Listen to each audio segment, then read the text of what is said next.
Bergreen 13 years ago when we both auditioned for a pilot that was actually a ripoff of The View. And it didn't make it. And she's been my friend ever since. Please welcome Karen Bergreen.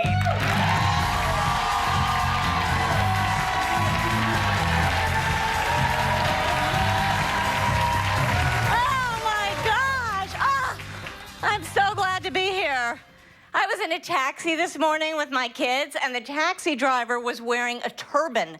And my 5-year-old turns to me and he says, "Mama, why is a genie driving the taxi?"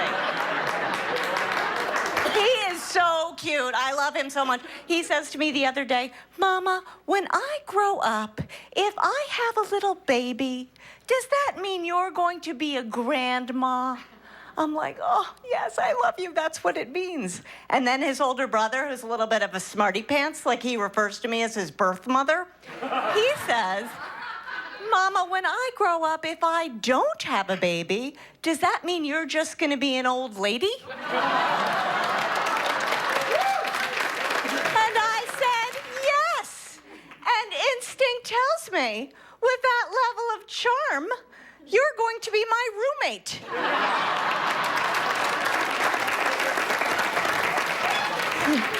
I try not to be a braggy parent, you know, the ones that send out the Christmas newsletter. Everything's perfect. I mean, occasionally there's a reference in a footnote to rehab, but generally it's a lot of self-praise, right? We've had a powerful year. Baby Timmy, at the age of 9, has been asked to design the Freedom Tower. His little sister, Saffron Ophelia, at the age of 3, will be playing the harpsichord at Carnegie Hall. And as a family, we're all taking a walking trip around the world. I wrote my own newsletter. We've had a powerful year. Baby Teddy, at the age of 5, can dismantle a phone and eat the battery in a single sitting. His older brother, Danny, picks his nose and his bottom at the very same time. And as a family, we're all taking Nexium. I didn't find out the sex of the babies when I was pregnant. I wanted the surprise. But my mother-in-law almost ruined the whole thing for me. She looked at me and she said, "I can tell you're going to have a baby girl." I'm like, "Wow, magic. How can you tell?" She said, "Because your bottom is so big." I said, "Oh, are you having a baby girl too?" Thank you very much.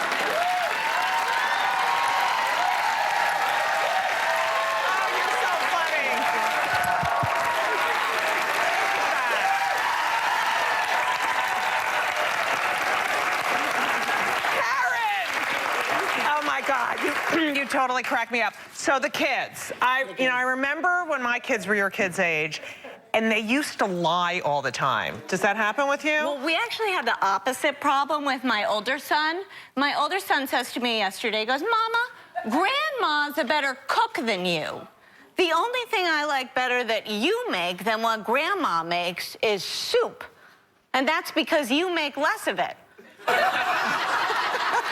So I said, "That's so interesting, because the only thing I like better about you than your little brother is your school day is longer."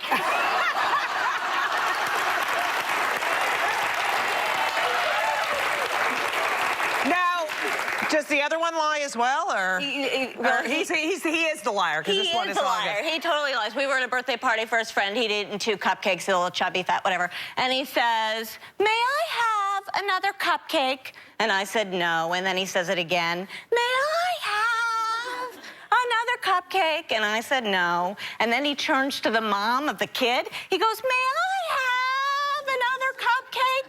She's like, "Your mommy said no." And he goes, "That's not my mommy." Thank you, Karen. Thank you. So great to see you. Thank you so much. Be sure to check Karen's book out. Perfect is overrated. It's in stores now. We'll be right back. Barbara's revealing the stand-up comedian who's made her laugh since he was a kid. Next.